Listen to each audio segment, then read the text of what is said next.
안녕하세요. 저는 은혜와 평강교회 송진명 목사입니다. 오늘은 아름다운 사랑 이야기라는 제목으로 여러분에게 말씀을 전할까 합니다. 성경 본문은 누가복음 2장 1절에서 14절입니다. 이번 주는 예수님께서 탄생하신 성탄절입니다. 사실 예수님이 탄생은 하나님께서 천사들을 통하여 알려주지 않았다면 아무도 모르는 탄생이었습니다. 물론 마리아는 천사로부터 이야기를 들었고 동방 박사들은 특이한 별이 나타난 것을 보고 알았습니다. 그리고 천사들은 그 당시 가난한 목자들에게 나타나 예수 아기의 탄생을 알렸습니다. 첫 번째, 하나님께서 세상의 역사를 이루어간다는 사실입니다. 예수님의 탄생은 구약성경에서 예언된 탄생이었습니다. 미가서 5장 2절에 보면 베들레헴 아브라다야 너는 유다 족속 중에 작을지라도 이스라엘 다스릴 자가 네게로 나올 것이라 그의 근본은 상고의 태초엔이라고 말씀하고 있습니다. 갈릴리에 사는 요셉과 마리아는 로마의 첫째 황제인 아우구스투스의 명에 따라 호적하러 다윗의 동네인 베들레헴에 가게 되었습니다. 그리고 예언대로 예수님을 베들레헴에서 낳게 되었습니다. 여기서 우리는 역사적인 아이러니를 볼 수 있습니다. 그 당시 온 천하를 다스리고 있는 사람은 로마 황제 아우구스투스였습니다. 지금 요셉은 황제의 명령을 복종하기 위해 자기의 고향으로 온 것입니다. 만약 호적에 대한 명령이 없었다면 요셉은 베들레헴에 와야 할 이유가 없었습니다. 그런데 황제가 호적을 하라고 하니까 요셉은 어쩔 수 없이 베들레헴에 오게 되었고 결국 이 호적 때문에 그리스도가 베들레헴에서 탄생하리라는 하나님의 예언의 말씀이 성취된 것입니다. 바로 이것이 무서운 것입니다. 세상적으로 보면 이 사건이 하나님 말씀과 아무런 관련이 없는 우연히 일어나는 것 같습니다. 사실 로마 황제가 호적을 하게 한 것도 인구를 조사해서 세금을 걷게 하겠다는 뜻이었습니다. 그런데 그 명령을 통하여 이루어진 것은 하나님의 예언의 말씀이었습니다. 그러므로 인간들은 실컷 자기 마음대로 모든 일을 한 것 같은데 결과를 보면 하나님의 말씀이 다 이루어지고 있습니다. 하나님의 말씀 한마디는 로마 황제의 명령보다 힘이 있습니다. 겉으로 보기에는 요셉과 마리아가 로마 황제의 명령에 복종하여 그리고 수리아 총독의 명령에 복종하는 것 같지만 실제로는 하나님의 말씀에 복종하고 있었던 것입니다. 하나님은 만삭이 된 마리아를 베들레헴으로 오게 하기 위하여 로마 황제를 사용한 것입니다. 그래서 우리는 역사를 움직이는 본부가 어디인지 알아야 합니다. 역사를 움직이는 핵심부는 권력이 있는 곳이 아닙니다. 오히려 그 위에 있는 권세, 즉 하나님의 말씀에 의하여 이루어지는 것입니다. 이 세상의 모든 역사는 하나님의 말씀에 담겨 있습니다. 그래서 하나님의 말씀을 거스르고 사는 사람은 실컷 자기 인생을 산 것처럼 보이지만 하나님의 뜻만 이루어지고 자신은 망가지는 삶을 삽니다. 반면에 하나님의 말씀을 붙들고 사는 사람들은 헤매는 것 같은데 나중에 보면 모든 좋은 축복을 다 쥐고 있는 것입니다. 요셉과 마리아는 황제의 명령을 거역하지 못하고 고생하면서 베들레헴으로 왔는데 실제로는 그 호적하라는 명령이 자기들을 위해 내려졌다는 것입니다. 겉으로는 아우구스 황제와 총독 구레뇨가 주인공인 것 같은데 실제로는 그들이 엑스트라였고 주인공은 요셉과 마리아였던 것입니다. 이처럼 우리도 하나님의 말씀이 어떻게 이루어지는지 잘 모릅니다. 그러나 어느 정도의 시간이 흐른 후에 보면 하나님이 얼마나 놀랍고 정확하게 우리의 길을 인도하셨는지 알게 되는 것입니다. 그러므로 우리는 아무리 세상이 우리에게 달콤하게 유혹할지라도 하나님의 말씀에 입각하여 주님의 사명을 잘 감당하는 여러분 되시기를 예수님 이름으로 축원합니다. 두 번째, 예수 그리스도는 어려운 가운데서 초라하게 탄생했습니다. 그리고 예수님은 가난한 목자와 이방인으로부터 환영을 받았습니다. 예수님은 이스라엘 백성들이 바라던 대로 세상을 다스리는 만왕의 왕 모습으로 오지 않았습니다.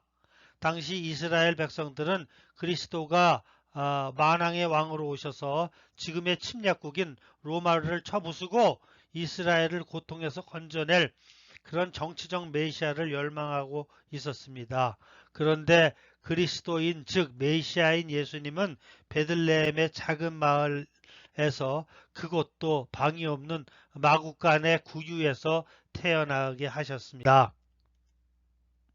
사실 마리아는 요셉과 정혼한 관계였지만 실제로 부부가 된 것은 아니었습니다. 그런데 마리아는 성령으로 아이를 임신했고 마리아는 배는 불러오고 있었습니다. 그 당시 혼이 나지 않고 아이를 낳으면 죽을 수밖에 없습니다.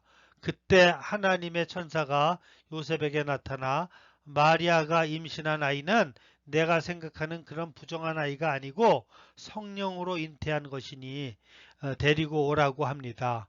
그 당시 마리아와 아이를 살릴 수 있는 방법은 요셉이 자기 아이라고 주장하는 방법밖에 없었습니다. 현실적으로 다른 방법으로는 누가 성령으로 잉태된 것을 믿겠습니까? 그러니 남자인 요셉의 입장에서 보면 얼마나 기가 막혔겠습니까? 그러나 천사의 말을 듣고 요셉과 마리아는 베들레헴으로 호적하러 갔습니다. 그러나 그 당시 베들레헴에 많은 사람이 아마 호적하러 와서 그런지 여관의 방들이 꽉 차였습니다. 요셉은 마리아가 출산하려고 하기 때문에 빈 방을 찾았지만 빈 방이 없었습니다. 그래서 결국 마리아는 짐승의 우리에서 아이를 낳게 되었습니다. 베들레헴 사람들은 아무도 마리아를 위하여 방을 비워주는 사람이 없었습니다. 이것을 보면 마리아가 예수를 임신함으로 얼마나 굴욕을 당했으며 이 아이 출생이 얼마나 환영받지 못한 출생인가를 알 수 있습니다. 예수 그리스도의 출생은 사생아 출생의 수준이었습니다. 짐승의 새끼를 낳는 곳에서 태어났고 짐승들이 먹이통에 누워 있었습니다. 이렇게 겉으로 나타난 것만 보면 예수 그리스도의 출생은 매우 비참한 출생이었습니다. 그리고 마리아가 하나님의 말씀에 순종하여 그리스도를 낳았지만 이렇게 철저하게 사람들로부터 외면당하고 업신여김을 당했을 때 얼마나 마음이 상하고 비통했겠습니까? 그러나 이 세상과는 달리 하늘에서는 잔치가 벌어졌습니다. 하늘의 천사들이 수도 없이 나타나서 하나님의 아들이 이 땅에 태어난 것을 찬송하고 축하했습니다. 8절에서 11절을 보면 그 지경의 목자들이 밖에서 밤에 자기 양떼들을 지키더니 주의 사자가 곁에 서고 주의 영광이 저희를 두루비침에 크게 무서워하는지라. 천사가 이르되 무서워 말라. 보라, 내가 온 백성에게 미칠 큰 기쁨의 좋은 소식을 너희에게 전하노니 오늘날 다윗의 동네에 너희를 위하여 구주가 나셨으니 곧 그리스도 주시니라. 하나님은 천군 천사들을 보내어 하나님의 아들의 탄생을 축하하였을 뿐만 아니라 그 주위에서 양을 치는 목자들을 찾아왔습니다. 그리고 세상의 구주가 막 태어나신 놀라운 소식을 알려주었습니다. 베들레헴 부근의 목자들이 밤에 자지 않고 양떼를 지키는데 하나님의 천사가 나타나고 하나님의 영광이 그들을 둘러 비추었습니다. 그들은 무서웠습니다. 왜냐하면 이것은 흔한 일이 아닌 아주 특별한 일이었기 때문입니다. 그때 천사는 무서워 말라고 하면서 온 백성에게 미칠 큰 기쁨의 소식을 너희에게 전한다고 했습니다. 온 세상이 들을 가장 기쁜 소식이 무엇입니까? 하나님의 아들이 이 세상에 오신 것입니다. 그러면 도대체 하나님의 아들이 이 세상에 무엇 때문에 오셨습니까? 우리의 상한 영혼을 고치기 위해 오셨습니다. 하나님의 아들은 우리 인간을 위하여 인간을 만드신 분이시며 우리를 속속들이 알고 계신 분입니다. 우리 인간들은 하나님께 범죄함으로 영적으로 죽어 있었으며 하나님의 저주 아래 있어 다들 지옥 갈 운명에 처해 있었습니다. 그래서 하나님의 아들이신 예수님은 이 땅에 오셔서 우리의 상한 영혼을 고치시고 하나님을 알도록 하셔서 우리에게 참된 생명을 얻도록 하셨습니다. 마치 우리가 인간의 노력으로는 살 수 없는 암에 걸려 있을 때 우리는 아무것도 할 수 없고 오직 죽는 날만 기다려야 합니다. 이렇듯 우리도 하나님 앞에 죄를 지어 죽어서 지옥에 갈 수밖에 없는 존재였습니다. 그런데 하나님은 이러한 인간들을 불쌍히 여기셔서 하나님의 아들을 이 땅에 보내주셔서 우리를 죄에서 구원하시는 유일한 치료제가 되시기 위하여 이 땅에 오셨던 것입니다. 그러므로 지금까지 예수님을 구세주로 받아들이지 않은 사람은 예수님을 구세주로 영접하셔서 구원을 받으시고, 예수님을 구세주로 영접하신 사람들은 하나님의 놀라우신 사랑에 감사하여 우리의 모든 인생을 예수님께 드리는 삶을 사시기를 축원합니다.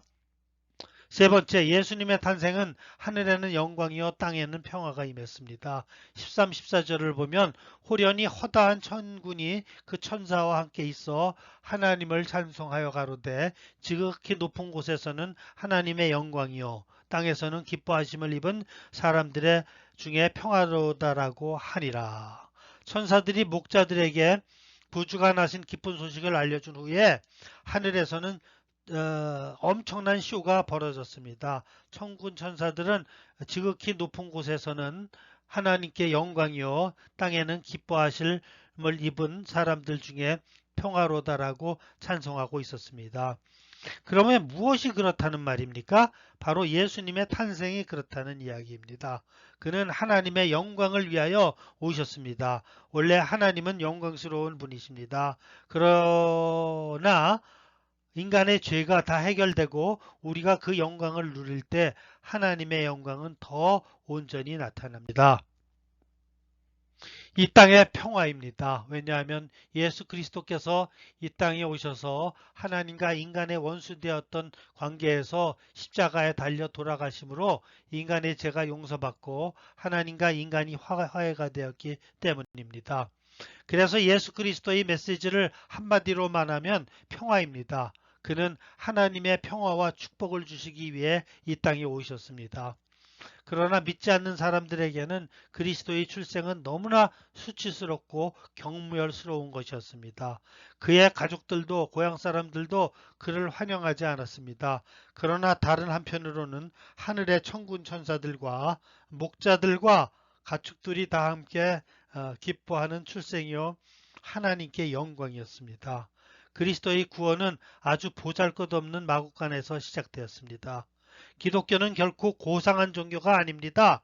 마국간의 냄새나는 비참한 곳에서부터 하나님의 위대한 구원의 역사가 시작된 것입니다. 마치 병원이 고상한 것 같지만 실제로는 병과 전쟁하는 전쟁터인 것과 같습니다. 생명을 살리기 위해서는 의사나 간호사들은 온갖 굳은 일을 해야 합니다. 수술도 해야 하고 피도 흘려야 하고 때로는 사람들을 굶기기도 해야 합니다. 이와 마찬가지로 하나님의 구원은 죄와의 비참한 싸움에서 시작되었습니다. 아주 냄새나는 마국간에서부터 하나님의 은혜는 시작되었습니다. 그리고 예수 그리스도의 출생은 목격한 사람들은 결코 부자나 잘 사는 사람이 아니었습니다. 그러나 예수 그리스도의 구원은 전 우주적인 구원으로 완성될 것입니다. 땅에서는 인간들의 평화를 누리기 시작했습니다. 평화가 임하려면 죄가 해결되어야 합니다. 그러나 이것은 하나님 아버지의 사랑에서부터 시작된 것입니다. 그러므로 이 하나님의 아름다운 사랑을 알고 예수 그리스도를 나의 주님으로 영접하고 주님께서 주신 사명을 잘 감당할 때 하나님께서 영광이 된다는 것을 아시고 주님께서 주시는 사명을 잘 감당하는 여러분 되시기를 예수님의 이름으로 축원합니다.